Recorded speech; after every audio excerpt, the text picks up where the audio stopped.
7 o'clock, so I guess we'll start. Call the meeting to order. Welcome, everyone, and I will call on Deb Bush to lead us in the Pledge of Allegiance.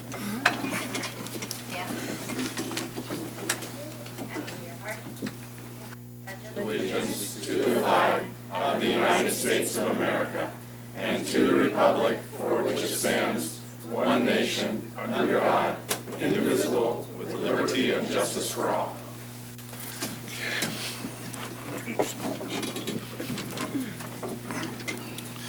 Okay. Do I have a motion to adopt the agenda? So moved. Do I have a second? All those in favor? Aye. Okay, we've got one readout here. I've not lost it between then and now. Yes, I've not. Okay, we have some board report of actions in closed sessions.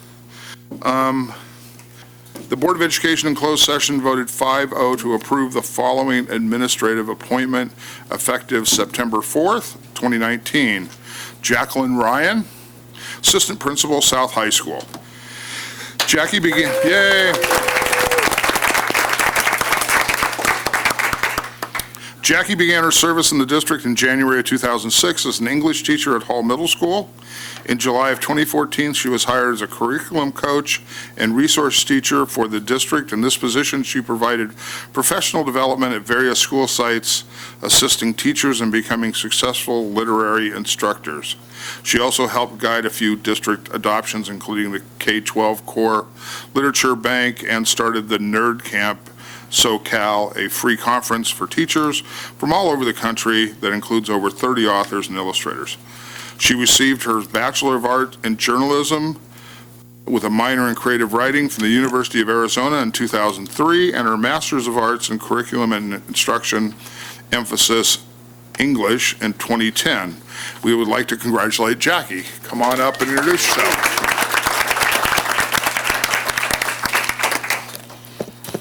I just got called a Girl Scout because I'm always prepared. Good evening. For the past 15 years, I have been afforded many wonderful opportunities in Torrance Unified. I am proud to give back to the district that taught not only me and my husband, but is currently educating our 2 children. Tonight, I am honored that you are trusting me to lead one of the 4 distinguished high schools. Thank you to Dr. Mannon, Dr. Crumpy, Mr. Egan, Mr. Lee, the board, and also Mrs. Fournier for the opportunity to become the new AP at South. I look forward to working with the Spartan staff to help our students achieve academic success and help lead our next generation. Thank you. Thank you very much.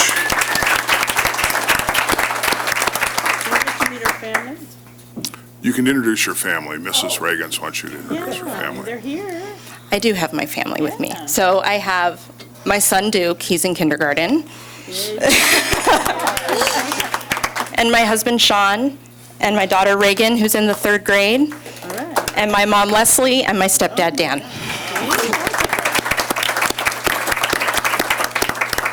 It's good.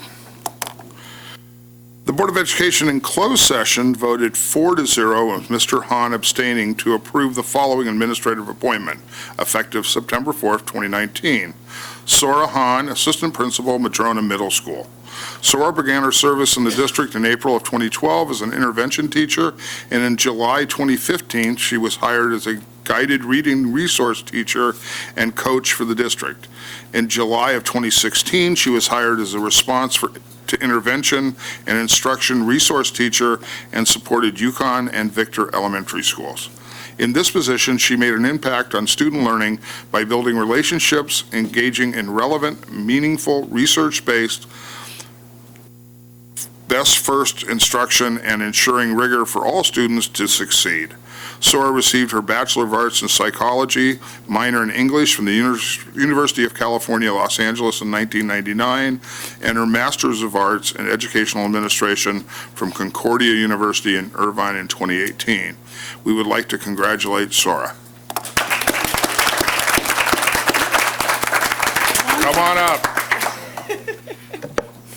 I wasn't in Girl Scouts, but I am prepared. Thank you so much for this opportunity. I'm really honored to serve Torrance Unified School District as the assistant principal of Madrona Middle School. And I look forward to working with the principal, the staff, and the parents to help the students there. I'm really excited to be working with them, and I'll do my best. Thank you. Thank you very much.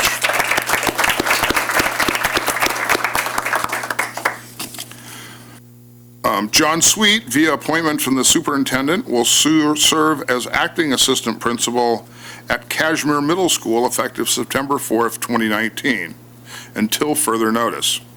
John has served the district since September of 2015 as a social science teacher at North High School. During his tenure as a social science teacher, some of his leadership roles included department chair, PLC leadership committee member, missed that stuff, BTSA support provider, school site council member, and WASC committee member. He previously taught in our district at the middle and high school level from September of 1999 through June of 2007. He also serves as a parish unified school district from 2008 to 2015. John received his Bachelor of Arts in History at Cal State University Chico, where my kid's going, in December of 1994, and his Master of Arts in Military Science from American Military University in September of 2006. We'd like to congratulate John.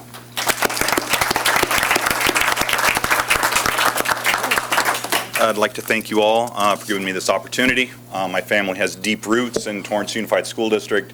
My dad was a teacher for 35 years at South High. I met my wife at South High. My kids both graduated from South High. I've had wonderful times teaching here, and I'm really hoping to have some wonderful times at the other side for a long time in the future. So again, thank you very much. Appreciate it. Thank you. In addition, my wife, my in-laws are here as well, supporting me. So Bonnie and Jim, thank you very much. Appreciate it. Okay. Okay, at this point, I'm going to say, if you all want to leave, it will not hurt our feelings. With two of the three, I think you should take your families out to an expensive dinner with your credit card, given this huge raise. The other one, he's got to hang around for a little while longer, and then he can go home. But if you guys want to leave now, that's perfect. Or you can stay and watch this. It's pretty riveting. Investment, really good.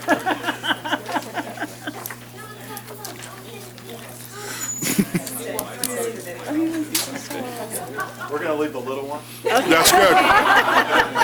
We know how to handle that. You did one. That's interesting. Thanks, folks. Good, we've made it all the way to staff presentation and information. Item 8.1, district financial analysis presentation by John Isom. Should I go to Dr. Stowe? Or I should just call up John Isom? Maybe that'll, Yeah. good, come on up, John. Good evening, members of the board and district administrators and members of the audience, those that remain. I wanted to take you through an opportunity for the district. This is in regards to the district's outstanding bond program. And I don't know if we were going to put it up on the board or if you want me just, okay. It's loaded.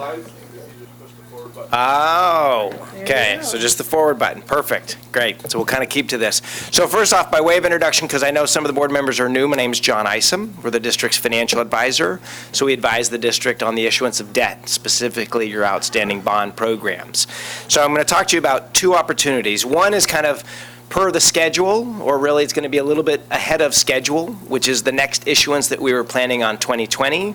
We have an opportunity to access the next $5 million a little bit sooner. In combination with that, though, we have an opportunity as a district to refund some old bonds. Now, this is something that this district has done previously. I think as recent as 2016, but also 2015, the district taxpayers, property taxpayers, were refunded about $5.6 and $6.6 million. So over $12 million in refundings were done a few years ago. What happens is on your outstanding bond program, with the passage of time and with decreases in interest rates, Just like a home mortgage, you have the opportunity to refund or refinance that existing obligation, and the benefit is for your local property taxpayers are paying less in taxes. What we're going to talk to you about tonight is the opportunity to kind of combine those two, so get the best of both worlds, save our property taxpayers money, and save on some cost of issuance as we issue the next $5 million that was part of our scheduled bond program, Measure T. So real quick on the refunding. So the history on this and the background here was back in 2014, the district sold $60 million. And it's those dollars or those bonds rather that we have an opportunity to refinance. And in so doing, we would swap out higher interest rates, which currently we hold, for lower interest rates. Again, similar to a home mortgage. The one difference between a home mortgage refinance and a bond refinance is you can't extend the term of a bond refinance. Sometimes if you do a home mortgage refi, all of a sudden you reset that 30-year clock. Cannot do that by law, by California law. You're not allowed to reset any clock. So it truly has to be a financially beneficial refunding. This opportunity, if we're able to lock in these rates, if the board approves the resolution at a subsequent board meeting, would save upwards of $16.6 million. That's that fourth bullet point there on the left-hand side. So when you talk about, hey, what's the punchline? How much can we save our property taxpayers? $16.6 million. Why is this opportunity available? Well, it's the second lowest interest rates in history. So interest rates are at near historic lows. The only time we've been lower was Brexit, the summer of 2016. You know, anytime there's calamities, geopolitical unrest, financial insecurities, the markets want to put money into a safe space. That's where treasuries get the money. That's where bonds get the money. So investors take it out of the stock market, for example, they put it into bonds. Well, right now there's not enough supply to meet that demand.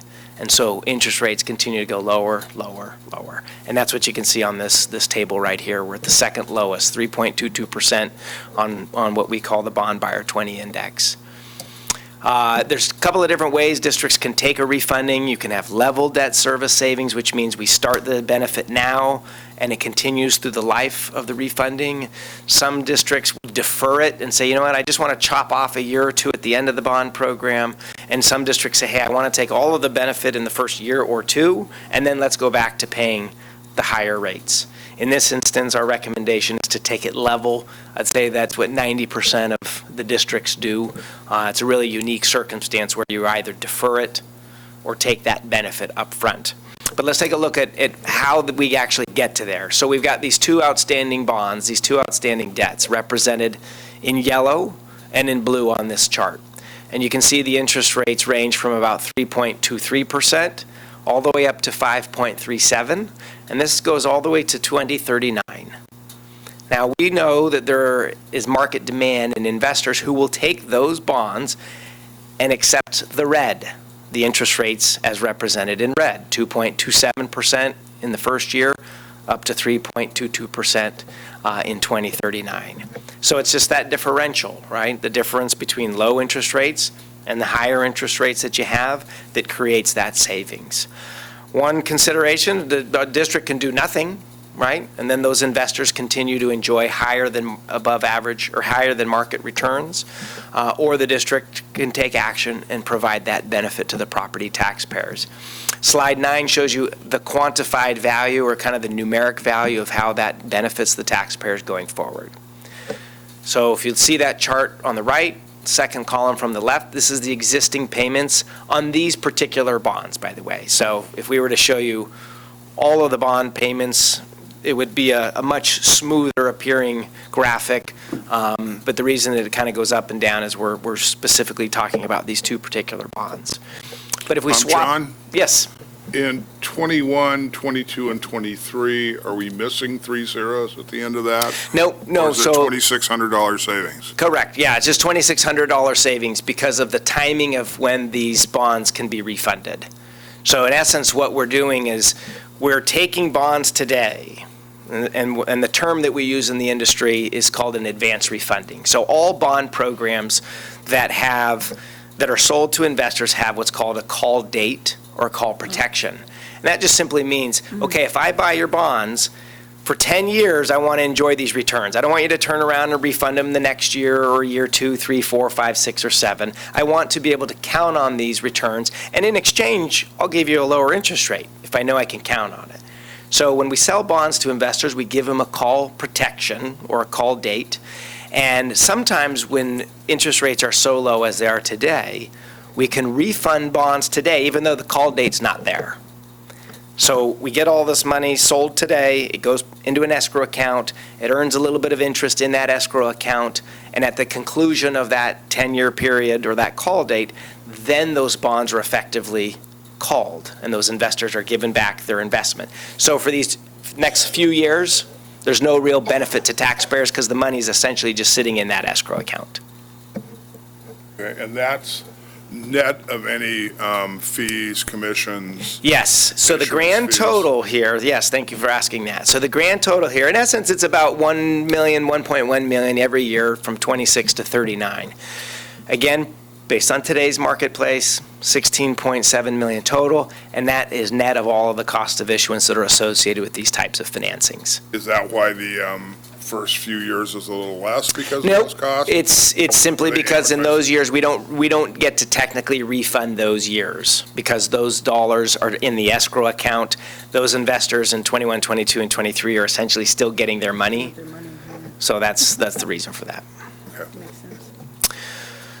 Oh, one other important distinction. So that second bullet point on this. So sometimes people say, hey, well, is this a good deal or not? Like, you know, do I do my home refi now or do I wait into the future? Number one, we know we're at near historic lows, so that's a pretty good indication that it's a good time. But we have a calculation that is done, and it's called a net present value calculation. And the Government Finance Officers Association, or GFOA, kind of a national industry, group or association, they say, hey, here's some best practices that you municipalities should adhere to. And as it relates to refundings, they say, if you can get 3% savings on a net present value, when you do that net present value calculation, if you can get 3%, it usually makes sense. Right now, we're at 10.4, so we're nearly triple, or actually over triple what the industry standard is. So that's another indication as to why this makes so much sense. Okay, but did you have a question, Mr. Hahn? I have a question on this. Ye- So, yes. out of curiosity, so is there a reason why we need to do this now? For example, so it looks like the Fed is going to cut rates in September, right? Another 25 basis point, maybe 50 basis point. We're looking at 2 more cuts by the end of the year, maybe 3. And so the question becomes, if that happens, when you talk about the lowest of the interest ever history, we're the second lowest. What's that differential? Do you know what that differential is? Because my question is, how much would we save more if we were to wait 4 months in terms of the yield, in terms of the rate? Yeah. So first, to address the point about the Fed cuts, we in this industry, bond interest rates are independent of the Fed rates. So the Feds make their cuts, and that's an inter-borrowing rate between banks. Ours is the supply-demand dynamic of what municipal bonds are available to the marketplace and how much demand is going into it. So if I were to, and I wish I had the ability to carve out like the last year or the last 2, when the Feds were raising rates and when interest rates were going up, bond rates were going down. Because there are things like what's going on with tariffs, tweets that often get everybody's attention, other economic slowdowns or recessions throughout the world. Anything that creates, again, that uncertainty, regardless of whatever the Feds do, usually portends for a lower interest rate environment. So we're not betting that a Fed cut rate is going to translate into a bond cut or a reduction in bond interest rates because we're totally independent of what they do, if that makes any sense.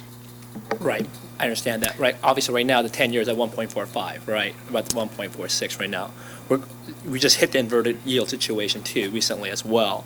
And so obviously all the markets are telling us a certain direction of where we're headed, and obviously the political situation not helping us a great deal either. So it seems to me, in my personal perspective, in the past 3 months, we were at 2 at 10-year yield 3 months ago, and now we're at 1.45. And the question is that 10-year bond or the 3-year yield, the 10-year or the 3-year, is that associated with this as well? It's different. It's a completely different Yeah, I mean, matrix. you're going to have trends. Okay. So as treasuries go down, bonds will go down. Okay. And sometimes they work in tandem, sometimes they work independently. But monetary policy has never controlled bond interest rates. Now, the district can wait, 100%. You know, you can look up and you can say, all right, and this is where, I don't know if it's a good analogy or a bad analogy, but we'll just get into the gambling analogy, right? You're at the tables, you're up. In this case, you're up $16.6 million. And you can say, you know, if I stick around at the table, I might do better, or I might do worse, or I might lose it all. And that's always the tough question for a district, to sit here and say, all right, when does it really make sense? And that's why we get these other benchmarks, the GFOA, to say, hey, if you can get better than 3%, it's a good idea. I'm a big believer of, hey, if we're up, we lock in the savings, we take advantage. Fast forward, we're 60 days out or 45 days out from a bond pricing anyway. Rates could go up, they could continue to go down. Nothing forces our hand collectively as a district, as your administration, as a board, to pull the trigger if we feel that there are some indications that rates are likely to continue to go down. But if you were to ask me, John, if you had the ability to sell these bonds today, would you or would you wait? I would say I would do it 100%, sell them now, because it's the second lowest in history.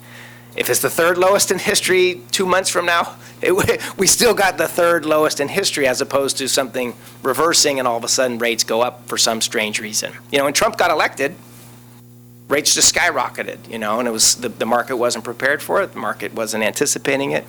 So there are events that happen that cause rates to go up. They cause them to go down. It's interesting. It's a fickle but boring market.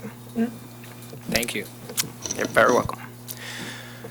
So this is one component of it, right? I'd mentioned at the beginning that we have this refunding opportunity. The district has taken advantage of the past. Certainly would make a lot of sense to take advantage of now. What we would suggest and what we're recommending is that you pair this with the new money issuance. This will save the district on cost of issuance. It'll also save you on interest rates, because you're able to package what would be otherwise a little $5 million bond sale that wouldn't be that attractive to some of the larger investors out there, to pair it with the refunding, and now all of a sudden we've got a bigger bond. So we get lower interest costs overall, and we share on the cost of issuance. We're not paying 100% all the costs associated with the refunding and 100% all the costs associated with the new money. We get to combine them, and you're getting essentially a discount by doing that. So let's talk about this real quick in the last couple of slides. This is your tax base, up to $30.9 billion, and you've been averaging 5.4% a year in growth. This exceeds what the original Measure T program had contemplated. And that whenever you kind of exceed or get ahead of where we originally projected, either through lower interest rates than the original plan or higher tax base or assessed value than the original plan, you can accelerate things and you can enjoy lower taxes and money sooner. So the original plan really called for, and this is the table on 12, called for issuances in 2020, 25, 30, 35, and 40. This was this $5 million infusion of capital that the district would have for its bond program. So in essence, we're saying, you know, we can access, instead of waiting to 2020, we can get it in the fall of 2019. So maybe it's a 6-month advance of the original program. But when, again, you combine it with the refunding, you're saving on both interest rates and cost of issuance. That means more money in the district's pocket for the new money, and it means more money in the investor or the taxpayer's pocket for both the new money and the refunding. It means less money in the investor's pocket for those that currently hold your bonds. Obviously, they're the ones that are going to be a little bit upset. But that's okay. We're not in the business of making the investors happy. This gives you just an overview kind of the totality of the bond program and the debt service, and specifically the debt service as it relates to each of those different issuances. And finally, just what is the process on something like this? I know some of you have been down this path before, but ultimately what happens whenever a district issues money, you as a board need to take action, and you need to approve some legal documents that bond counsel, which is just the term we call the attorneys that work on bonds, bond counsel, prepares. So September 3rd, obviously, is today. We have a chance to talk about it. The district has the ability on September, I think, 16th is the date. You would have the legal documents in front of you. And really, it's a single document, or in this case, two resolutions, one for the new money and one for the refunding. There will be some associated, we call them form documents. That's just kind of a fancy way of saying incomplete. They're 95% complete, but they still have some blanks because they won't be complete until the day of the pricing. But as a board, you say, all right, they're 95% complete. We're going to deputize the administration, the finance team to go ahead and complete this on behalf of the district. Because we're 95% the way there. Go ahead and fill in to the interest rate, to the penny, all those elements when you actually price the bond. That pricing would take place probably in late September on this timetable. The bonds would get a rating, and you already have a fantastic rating right now. So similar to a credit score that an individual has, the better your rating, cheaper it is for you to borrow money. The same is true for school districts. And then 2 weeks after the pricing is when you'd have the close. So here we're forecasting probably late October to mid-October of when the $5 million in funding would be in your construction fund. And then the taxpayer benefit, of course, is through those future payments where they're paying less than they otherwise would have had we not done the refunding. So that's kind of the opportunity, the information before you. There's no action, just an information item. Here to answer any questions that you might have. But it's a good time to be in the market. Just for clarity Mr. purposes. Hahn. Just for clarity purposes then, so the new issuance of the bond is not tied to the refunding, right? So if, let's say that we decided that, you know what, we want to wait a little bit, would that affect the new issuance of the bond as well, or not? No, we could wait. I mean, let's take a more extreme example. Let's say you said, let's do the refunding and do the new money issue, and interest rates skyrocket. Yeah. We may elect to say, you know what, let's just lock in that $5 million. The refunding's gone. We were at 10%, now we're at 2% savings. We just don't get to enjoy the refunding, maybe in 6 months or 12 months. So they're not connected. They should be because of financial efficiencies, but they're not legally. Okay, yeah, thank you. Anyone else? John, a question, or maybe Dr. Mannon. The original T&Us, the total, when we ran the campaign, we said the rate was how much per 100? I can't remember all these years ago. And then what is it now? Do we know? I don't recall what the actual rate is, but it's lower than what we actually Yeah. estimated. I just was curious of what. Yeah, I don't have the original in front of me, but the current, or at least 18-19, 19-20 will be coming out shortly. The 18-19 tax rate was $18.36. Now, the maximum a district like yours could have done would have been 60.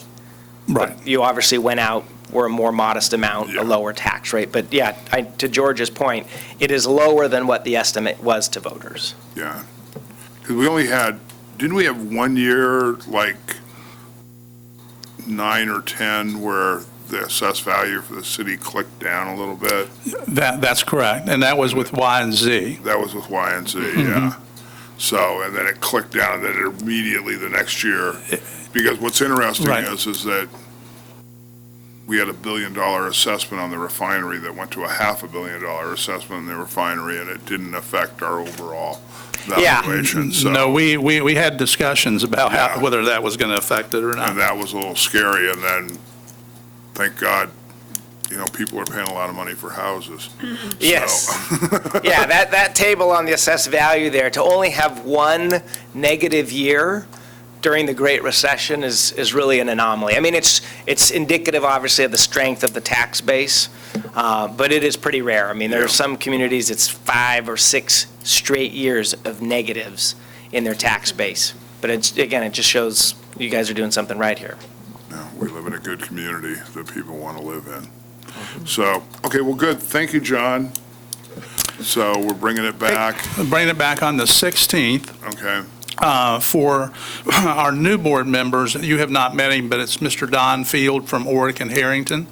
And Mr. Field would be the person who will take over from John to actually do the presentation from a legal standpoint. Thank you, John. Okay. I'll see you in San Diego. Great, thank you. Bye-bye. Okay. A little applause. Applause, Yeah, save the taxpayers' money. yeah.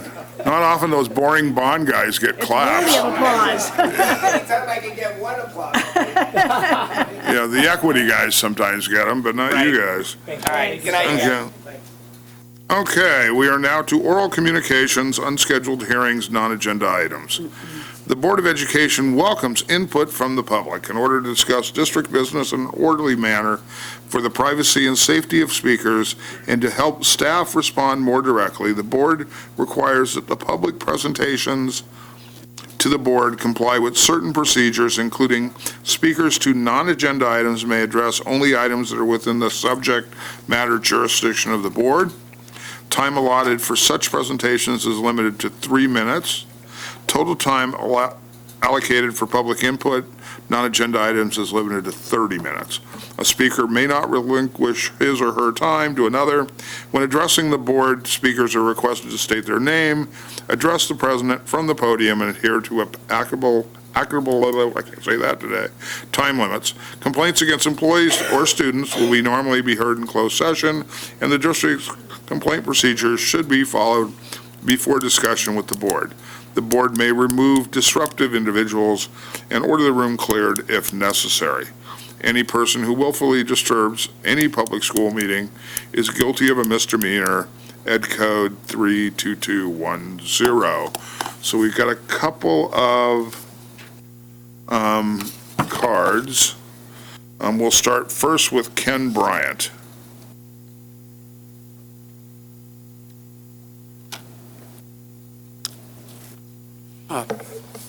Good evening. My name is Ken Bryant, and yes, I am an outsider. I'm from Palos Verdes, but I do live very close to Torrance.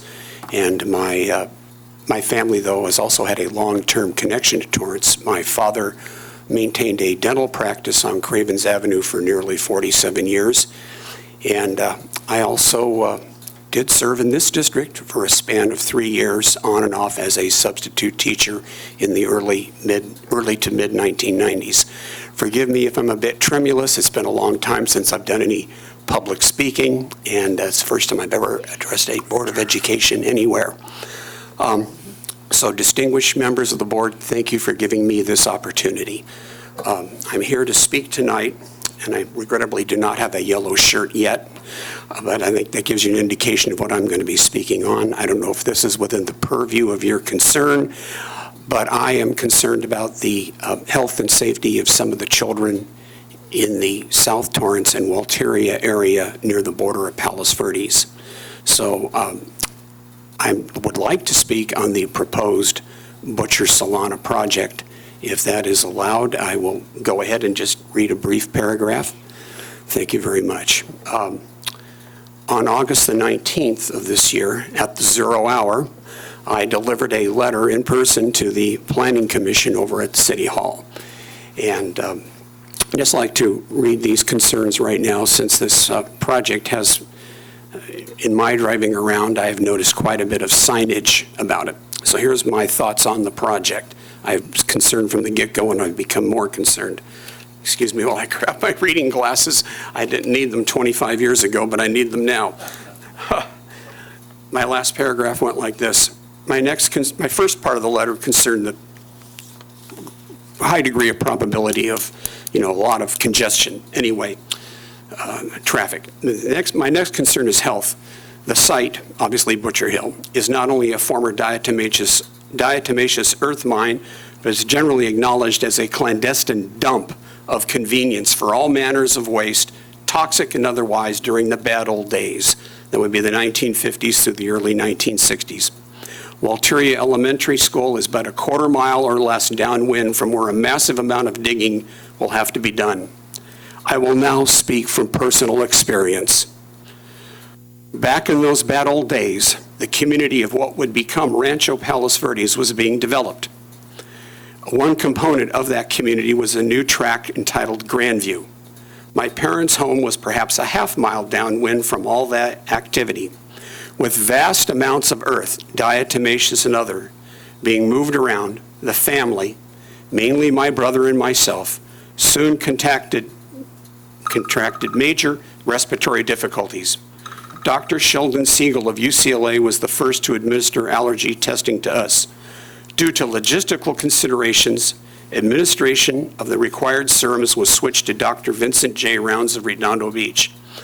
Dr. Rounds, also noting the effects of the ongoing work for Grandview, stated that the dispersal of dicolite, a byproduct of the diatomaceous earth, was a contributing factor to my persistent wheezing. The Grandview developers seemed to take many of the precautions bandied about in the environmental impact report, water trucks, etc. In the end, preventing the aeration and dispersal of these particles is truly problematic. The 1950s was certainly a different time from today. My parents took no action, aside from doing all they could to get myself and my brother well. I'd hate to see today's kids go through the same thing. And in this current climate and with the much greater state of awareness, I'm sure that most parents won't tolerate it. Thank you for hearing my deeply held concerns. Thank you.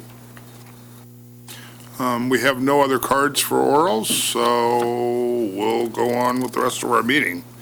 Item 10, discussion action items. Instruction of the public, speakers wishing to address the board on agenda items are permitted 3 minutes per topic. Total time granted the public input shall be limited to 30 minutes per topic. The board requires that the public presentations to the board comply with certain procedures, including items 2 through 4 listed in oral communications. Item 10.2, approve the unaudited actual financial statements for fiscal year 2018-2019 and approve revisions to the 2019-2020 ending fund balances. Dr. Stowe.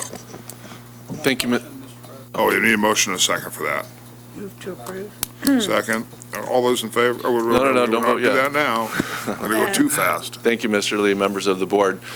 When you adopted the budget in in June, we were in the process of then getting ready to close the books, and the accounting department spends the month of July essentially going through, looking at what we said we were going to end with and what we actually ended with. And so within 45 days of that, we go through and we bring you the unaudited actuals and budget adjustments. And so tonight here we've got, as Judy Chai and her staff have done for many years, very accurate in what we're predicting that we would end with.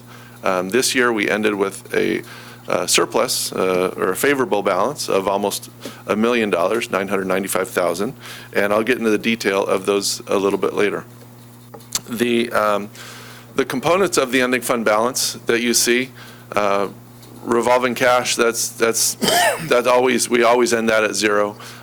Stores, those are materials in the warehouse here, and a negative 158 means that we have less supply in the warehouse at the end of the year than we did the prior year, and that's a good thing.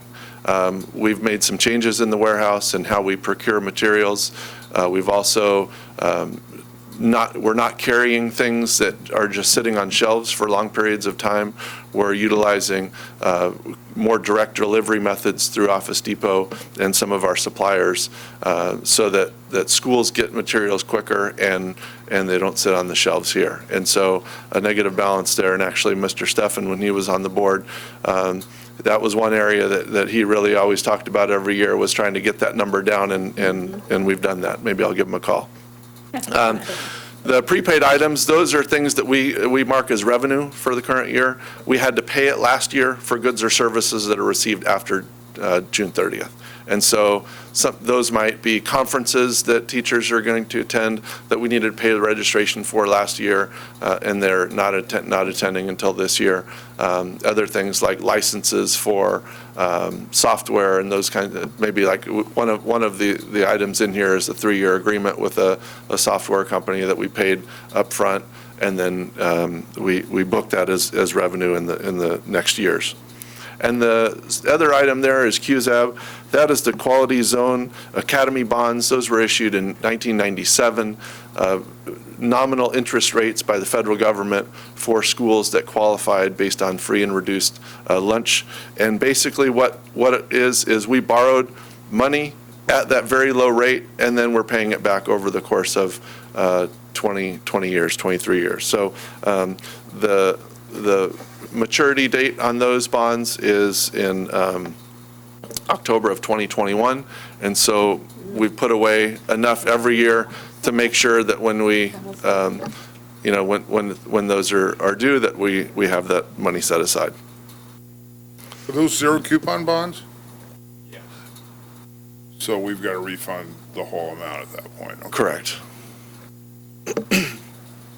Other components of the unaudited actuals or the ending fund balance are monies that we've set aside for student achievement, textbooks, and other one-time expenses.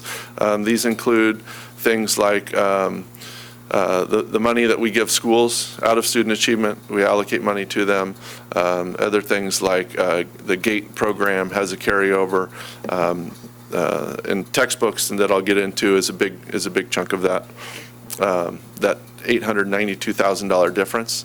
That's essentially all textbook money that we're going to contribute out of this. And then the Committed for Target Student Achievement Group, that's our supplemental funds that are carryover from the prior year. And actually, when we initially got into the local control funding formula, we carried over a little bit more in supplemental than we received, because we just weren't sure in those early years how much the state was going to contribute to us. And so really this is just a residual from 2 or 3 years of a surplus that we kept in student achievement, or excuse me, in the supplemental funds. And then, as you can see, we're spending it down a little bit there each year. So for Reserve for Economic Uncertainties, the difference that we have based on what we thought we'd have is $187,000. And pretty small amount, essentially 0%. But I want to point out what that entails. So the first slide I showed you said we had a favorable ending balance of almost $1 million. These are the large components of that. We had increased lottery revenues of $300,000. Every year we make an estimate of how much we think we're going to get in lottery revenues, and we always get more. But this year we got a lot more. And this is it's an unknown at the state. So they give us a projection of a certain number, and this has ranged from anywhere 1.2 million up to this year I think it's 1.7 million. So we don't want to budget the whole thing and then not get it. So, but our additional lottery revenues are never this high. So maybe that's more people are buying tickets, and who knows. The next two are increase in special ed funding and decrease in special ed excess costs. Again, these are both, we're in the early stages of becoming, of the SELPA breaking away from LA Unified, or from LA County, and us managing the regional programs. And so, again, we don't know exactly what these numbers are going to be year to year. It's great that it's a positive number and not a negative number that we're having to contribute. And so, again, these are estimates that being conservative on budgeting in the spring, and therefore we can make these adjustments when the books close. So that's a $600,000 spread? Correct. Okay, good. Special ed, that's good. And personnel cost savings, these are, vacancy savings. Maybe someone's, they leave and we fill it with a substitute at a lower rate, or we just have a position that's empty for a period of time. So the small amount there. And of that, we're contributing. So in the past, we have contributed $875,000 annually to our textbook fund. But the last 2 years, we haven't contributed that amount, just with the uncertainty of the state budget and what's going to happen. And so what we're doing here is proposing that we take the other half of the last 2 years and with this surplus, make our textbook fund whole. because we have a number of major textbook adoptions coming up that we need to make sure we set aside money from the general fund for. We have science, we have social studies, that are really big ones that are coming in the next few years.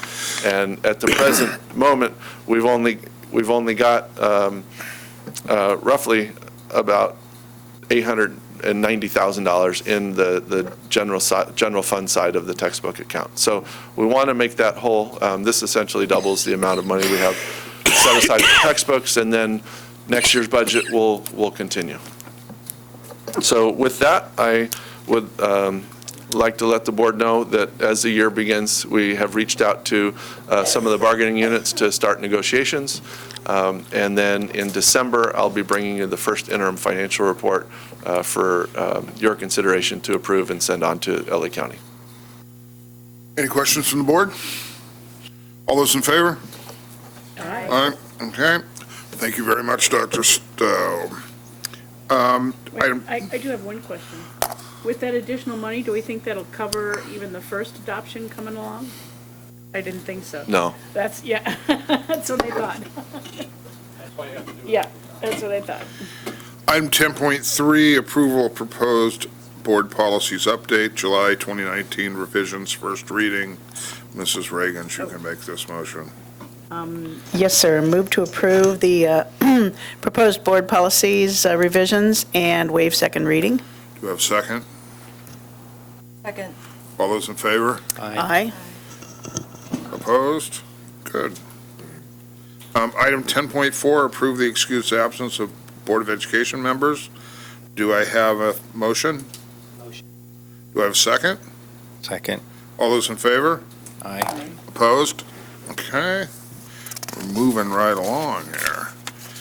Item 10.5, approve the excused absence of a Board of Education member. Do I have a motion? I move. Second? All those in favor? Everybody, aye. Okay, good. Selection of Board of Education, 10.6, selection of Board of Education candidate to the Personnel Commission Board, discussion only. Dr. Manning. Thank you, Mr. President. On April 21st, Mr. Gary Kuwahara indicated, and this is according to procedure, indicated at the Personnel Commission that he would be happy to be reappointed to the Personnel Commission. Mr. Kuwahara is the board's representative to the Personnel Commission. His term actually expires in December of this year, 2019. So the process starts with Mr. Kuwahara publicly indicating that he would like to serve another term on the commission. At the next board meeting, which would be September 16th, the board needs to indicate publicly their intent to reappoint or appoint, and then, and by code, by September 30th, and we will cover the September 30th date if we do so at the September 16th meeting, of who the person, the intent of the board as to who the board will appoint. I draw one warning with this. You actually will not vote on Mr. Kuwahara if we're reappointing him. You would actually reach consensus, and then we would publicly indicate he is the person, the intent of the board to reappoint. And at that point, no less than 30 days, nor more than 45 days, the Board of Education would hold a public hearing with the allowing any member of the public to speak about who the board would appoint or reappoint. And at that point, after the public hearing, there would actually be a board agenda item for the board to approve the person that the board has the intent to place on the Personnel Commission for a 4-year term. I know that sounds a little bit odd in terms of policy. However, the Personnel Commission, there are rules in statute, and there are also rules within the Personnel Commission handbook as to how this selection must be made. So from a perspective of understanding the process, do I have any questions? It's clear as mud. Okay, good. Thank you, Dr. Mannon. Item 10.7, call for nominations for California School Board Association's Directors at Large, African American and American Indian. Mr. President, but just a note to recall to the board may make a nomination, as this agenda item indicates, or the board may pass on this item. It's all based upon the will of the board. I don't know if anybody meets those criteria up here, but I'm pretty sure I don't. I know I don't. Okay, good. Okay, well then, we'll just pass on that. The consensus okay, or do you need a vote? Okay. That's good. Anyway, that was dangerous for a second. 10.8, nominations for memberships on the LA County Committee on School District Organization. Mr. President, recall that Heidi Ashcraft is our representative to this county committee. However, in a letter to us, it was indicated that our board, although we have in our area nominated and actually she was accepted on this committee, but you can make other nominations for people in other districts. Quite frankly, I have never seen this before, and I've been involved for 20 years in Los Angeles County, but I have not seen where boards outside of certain districts could in fact nominate people from another district. Let's put it that way.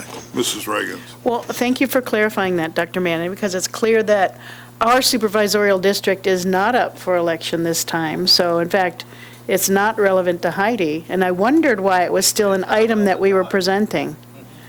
Okay, so Even though that we means... do have a bit, Mark Ridley Thomas claims part of Torrance. Yes, and that is 4, supervisorial 4. I think it's but you are correct. He has a little piece. 4 is Janice. In there. But the question is there somebody we know that we would nominate who lives within that area? I don't, but, the board. Wasn't it the trailer park there on the corner of, or I think it is. I think it's the mobile home park right there on the corner of Artesia. and- We're for Ridley Thomas is second. Oh, Yeah. Ridley Thomas is supervisorial area 2. Yeah, so he catches a little He corner. catches that little corner. But anyway, I don't think And that one's there's open, anybody- it's vacant, it Yeah, says. no, I don't. No need to, incumbent or no. anything? Unless No? somebody, good. Okay, Okay. good. I think we'll take that as nobody's got an idea for that one. Thank you, Mr. President. Pass on that one. Okay, good. We have made it to consent. I have one card for item 14.4. Other than that, doesn't seem to be a whole lot of activity there, so we can probably take one motion to approve everything but 14.4 unless somebody wants to pull something. Anybody up here? I move that we accept them as a whole. Everything but 14.4. Okay, good. Do we have a second? Second.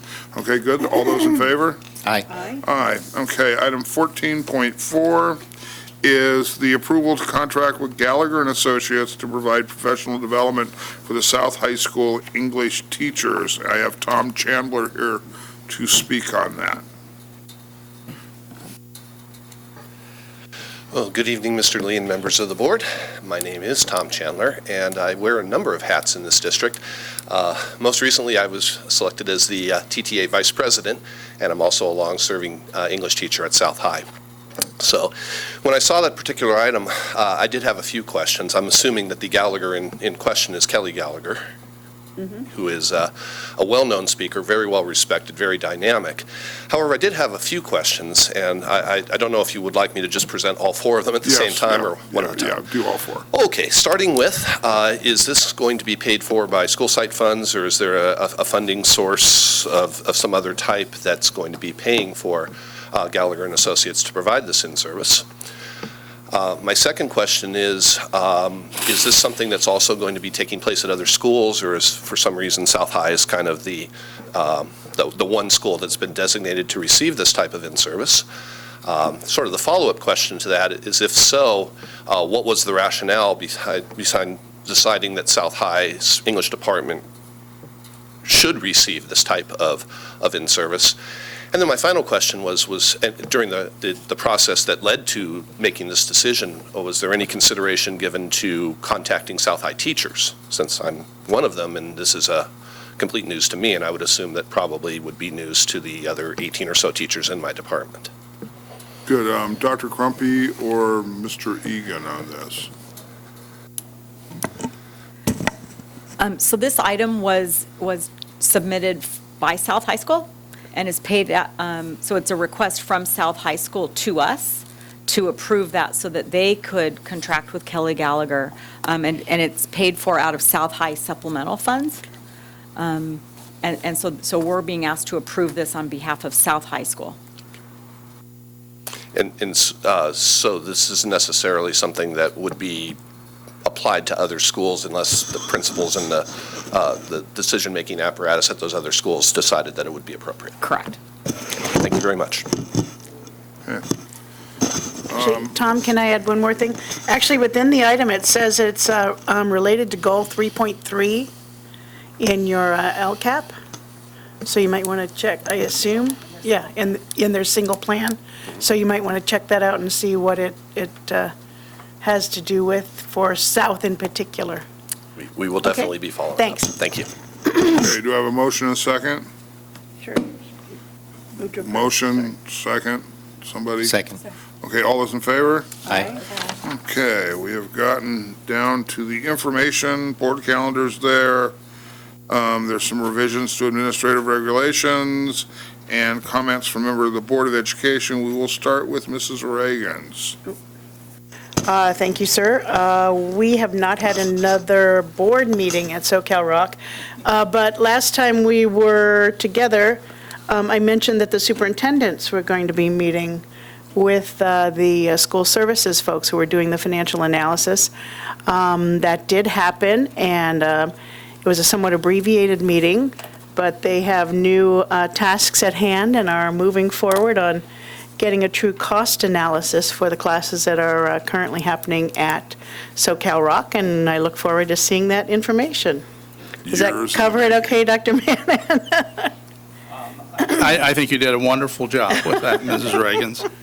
That sounded pretty politically correct, too. So, okay, that is good. That's good. Okay, well, we'll look forward to those numbers. I do have anniversaries. Should I go Okay. ahead and do that? Yep. I do want to identify some classified personnel anniversaries that happened with this past period going by.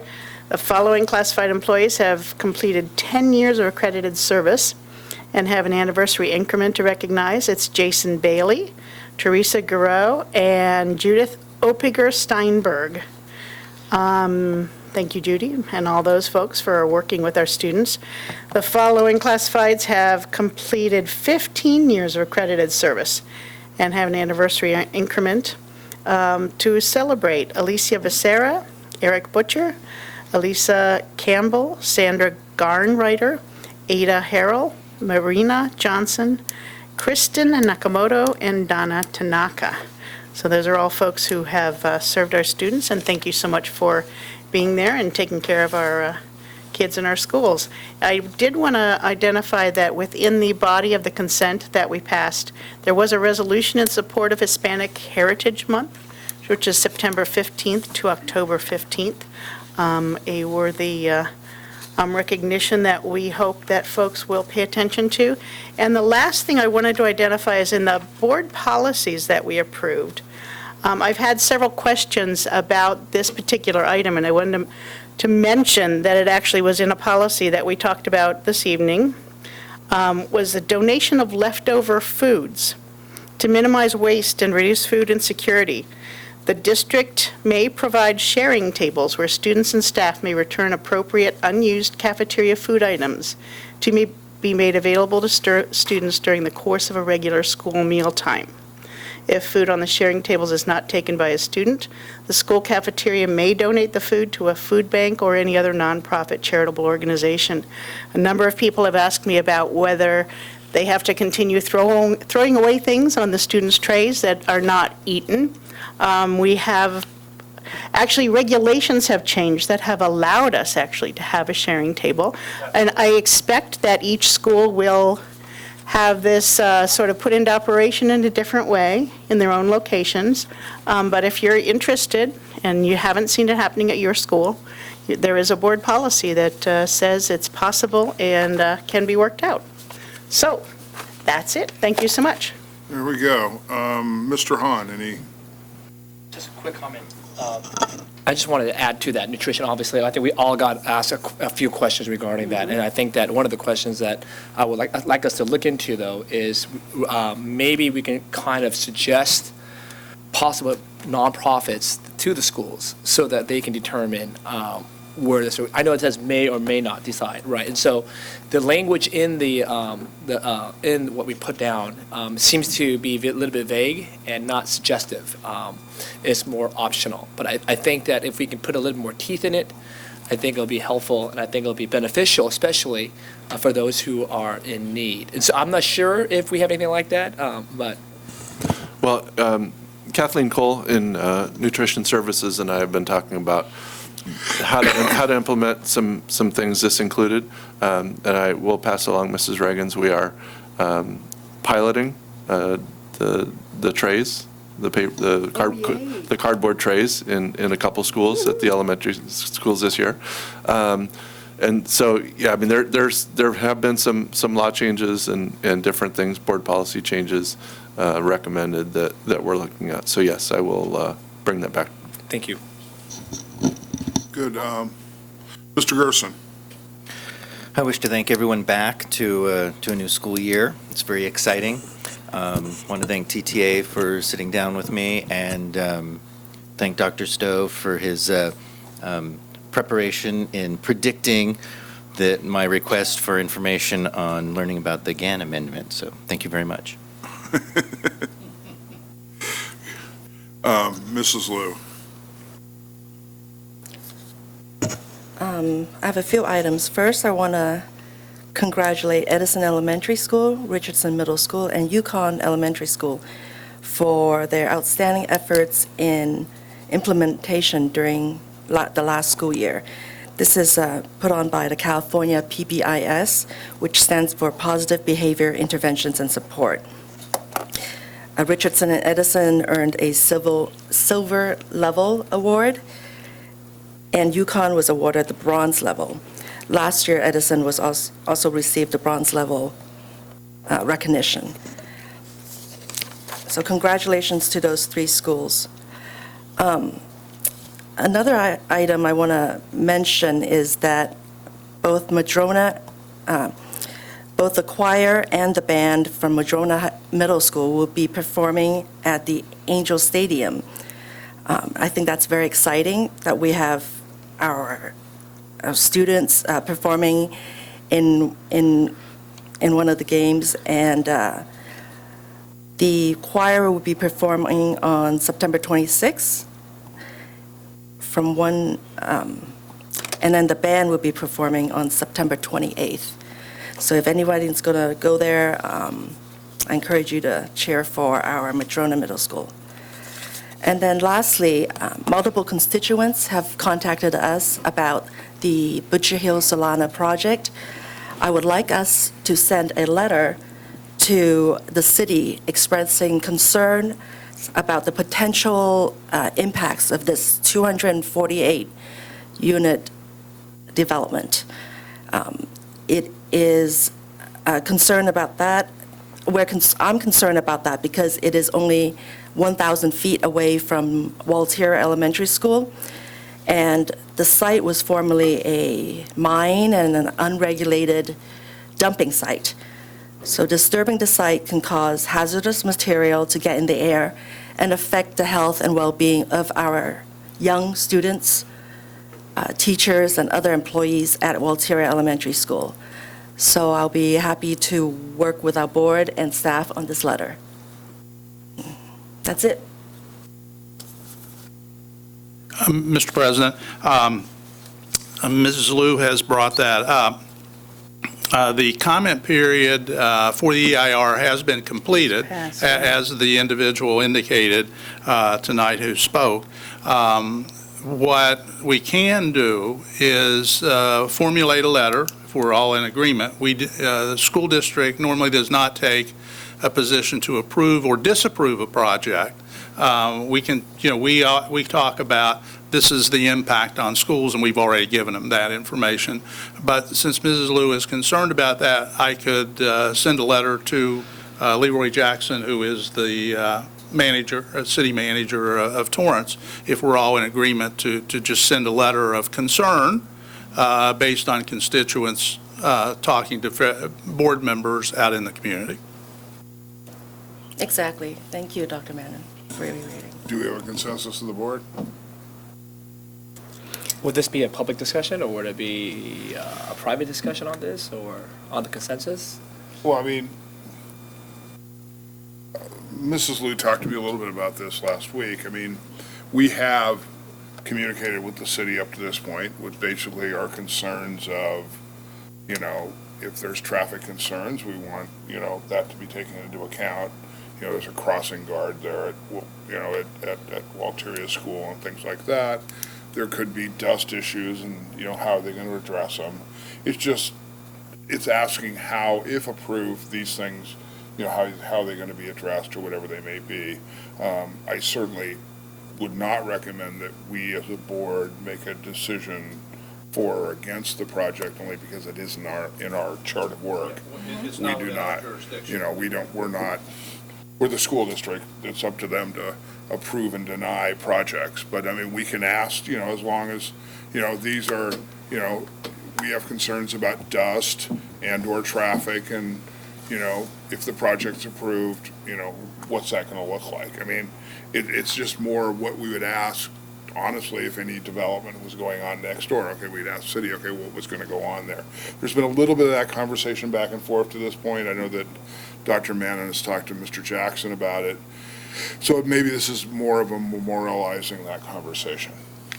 Well, I was actually thinking also that not for us as a school board to support or oppose this development, because I very much recognize that it is not in our place. The only reason I want to bring it up is to just show concern that we are watching over this and having it in a letter for all of us to sign, or if some of us don't agree with sending a letter showing concern for the well-being of the people who go to Walteria Elementary School, I think that they don't have to sign the letter, or if necessary, I can just be the only one who writes that letter and sign that letter. That would not be a board action. Yeah, that would be a board action, yeah. So why don't we do this, because we're kind of all over the place. Yeah. Why don't we get a draft of this letter before our next meeting? We have a meeting in 2 weeks. Sure. This project's not going to the planning commission for a couple of months at least. If not, I suspect it'll go before the 1st of January, but not much before. So we have time to formulate and wordsmith a letter. So maybe Mrs. Liu and Dr. Mannon, and maybe I'll lend a hand since I've answered a few of those emails over the last few months. Yes, and I think that's a good idea, Mr. Lee. It would be similar to what we have, how we have communicated with Supervisor Hahn on mental illness, for example. Absolutely. And we expressed our concern about where was the county going involved with mental health funding. So it would be similar to that. We're not making a demand, we're not taking a position, it's just, these are concerns. And if we don't like the letter, I mean, hopefully we can get the letter out a little bit in advance of the next meeting. So if there's, if there's some concerns, maybe we can get those worked out in advance. Good, okay. Mrs. Reagans. Actually, I did want to point out a few calendar items for folks that this year in particular, September 17th is middle school back-to-school night. So for those of you who have middle schoolers, they should all be on that evening at various times or various times during the day. And then September You know where to 18th park is at high my school house. back-to-school night. Yeah, really. So that September 17th, again, is middle school, and September 18th is high school back-to-school. I mentioned that date because there's also a Comedy and Magic Club fundraiser for the Torrance Education Foundation on September 18th, which happens to be the same evening. Unfortunately, there is a conflict there, but it is for a Jean Drevno Scholarship Fund for Torrance Education Foundation. And last but not least, we were talking about the Angels. There is a Project Hope, which is our homeless and foster student program, support program that Torrance Council of PTAs runs, is having an Angels game on September 27th, which I think is not exactly the right date, but close to that date. So if anybody's interested in that, you can go online and look at Torrance Council of PTAs and join us at the Angels game and support our needy students. That's You it, go to Angel thanks. Stadium and see the best baseball player of our generation that nobody knows about. God, he is good. Anyway, Mike Trout, so, anyway. I think they know about it. Oh, it's Trout jersey night. Oh, it's Trout jersey night. Oh, that's right, because it's the That's right, it is. 27th. It's his That's right. number. Only the first Yes. 30,000 get Yeah. that, though. Yeah, that's okay. Well, get there early. Can I make They a never motion? have them in my size anyway, so it doesn't much matter. Can I make a motion? No, actually, I was going to say something. Oh, okay. It's okay. Gee whiz, I'm getting run over. That doesn't happen very often. Saturday, I had the pleasure of going to Torrance High School for a unique event. They had a podcast at Torrance High with a bunch of former members of Beverly Hills 90210. Now, my wife knew more of these people than I do because I married a much younger woman. But whoever was there seemed very excited about this. And what was kind of cool was they had a band called Color Me Bad or Color Me something. Anyway, everybody knew them but me, but I was kind of on the KROQ side of the dial at that point in my life, so didn't hear that band. But anyway, so they had the band there, and again, the auditorium just sounds gorgeous for music and things like that. And it was probably three-quarters full. Oh, nice. Big line all the way out to the street, and it was an interesting bunch of people, and it was fun to watch. And it's always nice to They're see getting older, too. our recognition as West Beverly Hills High School Yeah. go out there. So now, Mr. Gerson, I will take my favorite motion. I motion that we adjourn. Second? Second. All those in favor? Aye. Thank you, everybody.